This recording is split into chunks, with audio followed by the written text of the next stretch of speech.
থাইল্যান্ডের সাবেক প্রধানমন্ত্রী এবং ধনকুবের থাকসিন সিনাওয়াত্রার মেয়ে পেতংতার্ন সিনাওয়াত্রাকে নতুন প্রধানমন্ত্রী হিসেবে নিয়োগ দেওয়ার পক্ষে রায় দিয়েছে দেশটির পার্লামেন্ট। শুক্রবার ১৬ আগস্ট অনুষ্ঠিত ভোটাভুটিতে আইন প্রণেতারা ৩৭ বছর বয়সী পেতানতাংকে প্রধানমন্ত্রী হিসেবে বেছে নিয়েছেন। পার্লামেন্টের ভোটাভুটিতে পেতানতাংয়ের পক্ষে ৩১৯টি ভোট পড়েছে আর বিপক্ষে ভোট পড়েছে ১৪৫টি।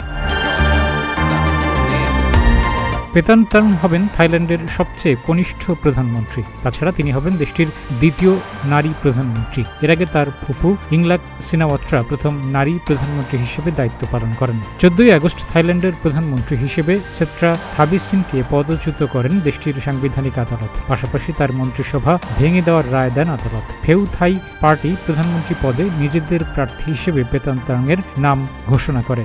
সেত্রা ও পেতংতার্ন দুজনই ফেউ থাই পার্টির নেতা।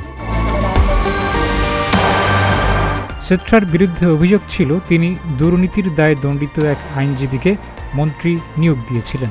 এর মধ্য দিয়ে তিনি নৈতিকতার নিয়ম লঙ্ঘন করেছেন। ২০২৩ সালের নির্বাচনে ফেউ থাই পার্টি দ্বিতীয় হয়েছিল, তবে তারা জোট সরকার গড়ে তোলে। পেতানতাং হলেন গত ২ দশকে থাইল্যান্ডে সিনাওয়াত্রা পরিবার থেকে প্রধানমন্ত্রী হতে যাওয়া চতুর্থ ব্যক্তি।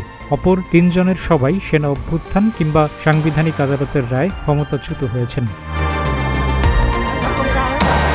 থাইল্যান্ডের স্কুল এবং যুক্তরাজ্যের বিশ্ববিদ্যালয়ে পড়াশোনা করেছেন পেতানতাং।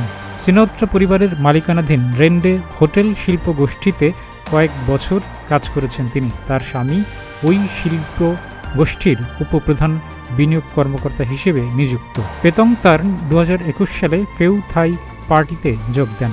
২০২৩ সালের অক্টোবরে তাকে দলের নেতা হিসেবে নিয়োগ দেওয়া হয়। ডেস্ক রিপোর্ট, প্রতিদিনের বাংলাদেশ।